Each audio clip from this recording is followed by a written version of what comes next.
کہنے لگے کہ یہ جو پیر صاحب ہوتے ہیں نا آپ ان کو ویسے پیر صاحب کہتے ہیں، حالت تو نہیں ہوتی، نماز بھی نہیں پڑھتے، فلان بھی نہیں کرتے۔ میں نے یار ایسا نہیں ہے، جو کامل ہوتا ہے اس پر نماز کا رنگ، حدیث پاک کا رنگ، قرآن پاک کا رنگ، غوث پاک کا رنگ، اور سب سے بڑھ کر میرے رب رسول کا رنگ چھڑا ہوتا ہے۔ بے شک سبحان وہ اللہ۔ نماز سے، قرآن سے، دین سے غافل نہیں ہو سکتے۔ کہتے وہ پھر کوئی ہوگی تو مجھے وہ لے گئے، کہتے آئے تھے مجھے کام ہے، تو یہ میں نے اپنی خود جو مشاہدہ کیا، اللہ تعالیٰ سب کو ہدایت نصیب فرمائے۔ تو وہاں پہ یہ ادھر لگی ہوئی تھی 3 لائٹس، یلو، ریڈ، گرین۔ بیل بجی اوپر ہوتا نا، دوسرا اوپر ہے، اسی لیے چڑھ جانا پڑتا ہے۔ تو مجھے اس نے پہلے بتا دیا تھا جو مجھے لے کر گیا، وہ ویسے بھی کمزور اعتقاد کا تھا، کچے عقیدے ہوں اور ایسے کچے پیر ہوں تو غوث پاک کی شان پھر بیان کون کرے گا۔ تمام پیروں کو میں ویڈیو کلپ کے ذریعے پیغام دے رہا ہوں، جہاں جہاں آستانے ہیں ہم دعا یہ کرتے ہیں، آستانہ تمہارا سلامت رہے، سبحان اللہ، تمہارا آستانہ سلامت رہے۔ لیکن کام وہ کرنے جو پیروں کے پیر بتا گئے، بد عہدی نہیں کرنی، بدشگی نہیں کرنی، تیوری نہیں چھڑانی، آنے والے کا کام کرنا ہے۔ اب انہوں نے 3 لائٹس لگا رکھی ہیں، وہ جو انہوں نے پہلے بتایا تھا کہ اگر انہوں نے ملنا ہوگا نا تو یلو جلے گی کہ آپ ویٹ کریں، آپ کو بلایا جائے گا، اور جن کو فوری ملنا ہے وہ جو ہوتے ہیں جن کو فوری ملنا ہے تو گرین چلے گی۔ اس کا مطلب ہے آپ نے ویٹ نہیں کرنا، تھک کر چڑھے اور ملیں، اور ریڈ چل جائے تو اس کا مطلب ہے کہ آپ کی ہمیں اس وقت کوئی ضرورت نہیں ہے، پھر کبھی آ جانا، یعنی غریب ہو۔ اب شان غوث بنا دیکھیں، غوث اعظم کی نگاہ کرامت اور نگاہ ولایت اور نگاہ توجہات کریمہ سب سے پہلے غربا پر ہوتی تھی۔ آپ دجلہ دریا کے کنارے جا رہے ہیں، مغرب کا ٹائم ہونے والا ہے، تو آپ نے نماز ادا کر دی، جاری قرآن سے میں ایک آدمی کھڑا ہے 25 سے 30 سال کا جوان، کریئر جوان، ساروں قطار رو رہا ہے، پریشانی کا عالم، بڑی عجیب پوزیشن۔ اب سنیے، آپ نے فرمایا کہ اے میرے بیٹے کیوں روتے ہو، کیا پریشانی؟ تو نے کہا حضور میرا گھر ہے دریا کے پاس، اور آپ جانتے ہیں اے غوث اعظم، آپ جانتے ہیں دجلہ اتنا بڑا دریا ہے، جہاں تک نگاہ جاتی ہے، جس طرح جہاں تک نگاہ جو اس کو پیٹ ہی پیٹ نظر آتا ہے، کنارہ نظر نہیں آتا، تو دجلہ کتنا بڑا دریا ہے، بڑے دریاؤں میں شمار کیے جاتے ہیں۔ تو حضور میں نے سمندر پار جانا ہے، دریا پار کرنا ہے، تو یہ کشتی والا یہ مجھے نہیں بٹھا رہا کیونکہ میں غریب ہوں اور یہ ہے بھی میرے علاقے کا، اس کو پتہ ہے کہ میں دیر سے جاؤں گا، رات پڑ جائے گی تو میری ماں کو دورے پڑتے بے ہوش ہو جائے گی اور اس کی جان بھی بن جائے گی۔ میرے پاس پیسے نہیں، میں اس کے ہاتھ جوڑ رہا ہوں، پاؤں پکڑ رہا ہوں، منت کر رہا ہوں کہ آج لے جا، کیونکہ میری دیہڑی نہیں لگی نا، مزدور غریب آدمی، دیہڑی نہیں لگی، کل میں دگنے دے دوں گا۔ اس نے میری کوئی پرواہ نہیں کی، اس نے مجھے رلا دیا اور مجھے نہیں اٹھایا اور خالی لے کے جا رہا ہے۔ آپ نے آواز دی، کشتی باندھ بلا لیا، آپ نے اس کو بلا کے اس غریب کو رسوا نہیں کیا۔ جس طرح کہ آج ہم کسی کی مدد کرنے 10 روپے 50 تو 100 باتیں سناتے کہ بھائی کام کیا نا،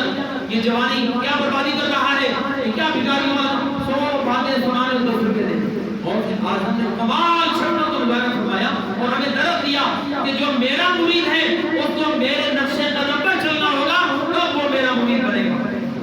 آپ نے پتہ کیا کیا؟ اس کی دل بھی فرمائی، سینے سے لگایا، سر جھوما، دعا دی اور اپنی تجوری سے اس کی جیب بھر دی، نکال کے نا اشرف یا سونے کی ڈلیاں جیب بھر دی۔ تو میں پریشان ہوں، پھر کشتی والے کو الگ بلا کر کہا کہ اس کا کتنا کرایہ لگتا ہے آنے جانے کا؟ انہوں نے کہا کہ 2 دینار، یہ جائے گا 2 دینار میں واپس ہے۔ آپ نے 1000 دینار دے کے فرمایا آج کے بعد اس طرح کے جتنے غریب آئیں گے وہ میرے خرچے پہ آئیں گے جائیں گے، کسی کو رسوا نہ کرنا، جب یہ تیرے پیسے ختم ہو جائیں پیغام بھیج دینا، عبد القادر خود آگے تمہیں اور دے جائے گا۔ سبحان اللہ، یہ شان غوث اعظم ہے۔ ایسے نہیں انہوں نے قصیدے لکھے، لکھنے والے لکھے غوث اعظم ہے پیر سونا بدرے منیر دلدار جس رہے، سبحان اللہ، لکھنوں دے ہسائے بیڑے بڑھتے کرائے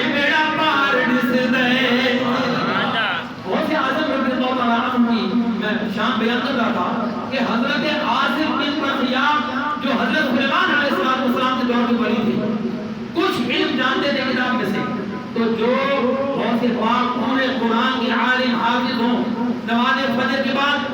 درس قرآن کریم کے بعد درس نظامی کی طرح 6 گھنٹے پڑھاتے تھے، 5.5-6 گھنٹے، پھر تھوڑا سا تناول فرماتے، اکثر روزے میں ہوتے تو زور پڑھانے کے بعد درس حدیث شریف، اثر پڑھا کے درس فقہ، پھر اثر کے بعد درس فقہ کے بعد مغرب میں روزہ پاک کرتے، مغرب سے لے کر عشاء تک جتنے لوگوں کے مسئلے مسائل ہوتے انڈیویجولی وہ سنتے، مسئلے حل فرماتے، جس کو دولت چاہیے جیب سے دیتے، جس کا کوئی مسئلہ سامان پہنچانا خود اٹھاتے، سارا عصر محمد مصطفیٰ صلی اللہ علیہ وسلم سبحان اللہ کرنے کے بعد پھر عشاء کا تازہ وضو کبھی فرماتے، کبھی وضو نہیں رہتے، سارا دن کی رات کی عشاء کے وضو کے ساتھ عشاء کی نماز پڑھانے کے بعد قرآن کریم کی تلاوت، پھر گھر والوں کے سب مسئلے حل، اس کے بعد باقی سو جاتے، یہ مصلی پہ کھڑے ہو کے 500 نفل پڑھتے۔ سبحان اللہ، یہ جو کرامات کا سفر ہے بات کا معاملہ ہے، یہ غوث پاک کا عمل بھی تو دیکھیے نا، کتنا پاک، کتنا بڑا، کتنا منزہ، مطہر عمل۔ تو آپ کرتے کرتے پھر حضور سیدنا غوث اعظم رضی اللہ تعالیٰ عنہ فرماتے ہیں کہ رب فرماتا ہے، میرے رسول پاک کے وسیلے سے بات پہنچی ہے کہ جب بندہ نفل پڑھتے پڑھتے درود و سلام کے وسیلے سے لپٹ کر نفل پڑھتے پڑھتے میرا قرب حاصل کر لیتا ہے، پھر میں اس کے ہاتھ بن جاتا ہوں جس کی وہ طاقت ہوگی، سبحان اللہ، پھر میں اس کی آنکھ بن جاتا ہوں جس سے وہ دیکھتا ہے، پھر میں اس کے کان بن جاتا ہوں، وہ فرماتا ہے جس سے وہ سنتا ہے، پھر میں اس کے پاؤں بن جاتا ہوں جس سے وہ چلتا ہے۔ یہ شان غوث اعظم میرے رب نے میرے غوث کو عطا فرمایا۔ سبحان اللہ۔ اب سن شان غوث اعظم، روزے تھے، زہر کا ٹائم تھا، جب اس کے سپیچز ختم ہوئے نا، ایک بالکل غریب سا مرید، پھٹے پرانے کپڑے اس کے ہوتے تھے، لیبر تھا مزدور، کہتا حضور میرے گھر کہیں سے 5 کھجوریں آئی ہیں، اتنا زیادہ بندہ یہ بھی بتا دیا کہ میرے گھر 5 کھجوریں آئی ہیں اور 2 چمچ ستو کا آیا ہے، تو میں چاہتا ہوں آج آپ کرم فرمائیں، میرے گھر افطاری کے سامان موجود ہیں، آج آپ کرم فرمائیں افطاری میرے گھر کریں۔ سبحان اللہ۔ کھجوریں 5، اس کے اپنے گھر کے 9 بندے تھے، میاں بیوی 2 خود اور 7 اس کی اولاد، لیکن قربان جائیں غوث اعظم پر وہ کیسا فدا تھا، کیسا شدائی تھا ولیوں کا حضور غوث پاک کا، عرض کرتا کہ آپ کرم فرمائیں میرے گھر افطاری۔ آپ نے وعدہ فرما لیا، اس کی دوران ایک اور آیا، باجت الاسرار کتاب اس میں آپ دیکھیں، ہونے تو طالبین میں دیکھیں، تمام میں مل جائے گا، اور مل جائے گا اور کثرت سے مل جائے گا۔ ایک اور آیا، حضور آج افطاری میرے پاس کرنا ہے، آپ نے اس کو بھی اوکے کر دیا۔ ایک اور آیا، اس نے کہا حضور آج افطاری میرے پاس، اس کو بھی اوکے کر دیا۔ لکھا ہے کہ 70 مریدوں کو آپ نے ایک ہی وقت میں وعدہ فرما دیا۔ سبحان اللہ، سبحان اللہ۔ یہ شان غوث اعظم کی، یہ شان خدمت گاروں کی سرکار کا عالم کیا ہوگا۔ سبحان اللہ۔ بس بات مکمل ہو، 70 بندوں سے آپ نے وعدہ فرما دیا، 2-3 تو پتہ تھا نا کہ آپ نے مجھ سے بھی وعدہ فرمایا، اس سے بھی اس سے، تو وہ سمجھ رہے تھے کہ یہاں سے 2 روپے گوشت فرمائیں گے، 2 روپے مجھ سے گوشت فرما لیں گے، 2 وہاں سے تناول فرما لیں گے، پھر مغرب اس کا نماز پڑھنا ہی ہو جائے گا۔ اتنا تو سمجھ میں آتا ہے، 70 لوگ۔ اب جب عشاء کی نماز تراویح غوث پاک نے خود پڑھائی، مریدوں نے پیچھے پڑھی، تو وہ غریب مرید کو پتہ کیا کہتا ہے، اب ساتھ والے مرید کو یوں کر کے کہتا ہے میرے پیر بھائی آج تو کمال ہو گیا، آج تو مزہ ہی آ گیا، کہتا آگے بھی چلنا، کہتا آج زمانے کے غوث اعظم نے افطاری میرے گھر کے۔ سبحان اللہ۔ خدا کی قسم بعین ہی ایسے لکھا ہوا ہے، وہ جو جس کا ہاتھ پکڑا نا کہتا یار اس طرح نہ کر، تو نمازی ہے، تو سب تو ٹھیک ہے، بڑا نیک آدمی ہے، سچ ہے، اور اتنا بڑا جھوٹ، بھائی خدا کی قسم غوث اعظم نے تو میرے افطاری کی ہے۔ سبحان اللہ۔ اور تیسرا بیٹھا تو کہتا میری بھی سن لو، کہتا تم دونوں کی باتیں کچھ غلط لگ رہی ہیں، تمہیں تو کہتا جنون ہو گیا ہے، غوث اعظم نے 11 والے پیر نے افطاری میرے گھر کے لیے۔ اسی طرح بہت سارا بڑا مجمع تھا، وہ 70 کے 70 یہ دعویٰ کرنے لگے، تو بہت سارے لوگ کو کلمہ پڑھ کے دوبارہ اور تشہد پڑھ رہے تھے، بار بار شہادت کی کلمی انگلی اٹھا کے کہہ رہے تھے اشہد ان لا الہ الا اللہ و اشہد ان محمدا عبدہ و رسولہ، وہ یہ مان رہے تھے چونکہ عالم تھے وہ فرما رہے تھے کہ کوئی شک نہیں، اگر آن کی آن میں آنکھ بند کر کے کھلنے سے پہلے ملکہ بلقیس کا جو تخت ہے وہ آصف بن برقیہ لا سکتا ہے تو یہ تو امام حسن حسین کی اولاد میں سچی بادشاہ، یہ تو غوث الاعظم ہے، ان کی شان کا عالم تو یہ ہے سرکار غوث اعظم نظر کرم خدا نظر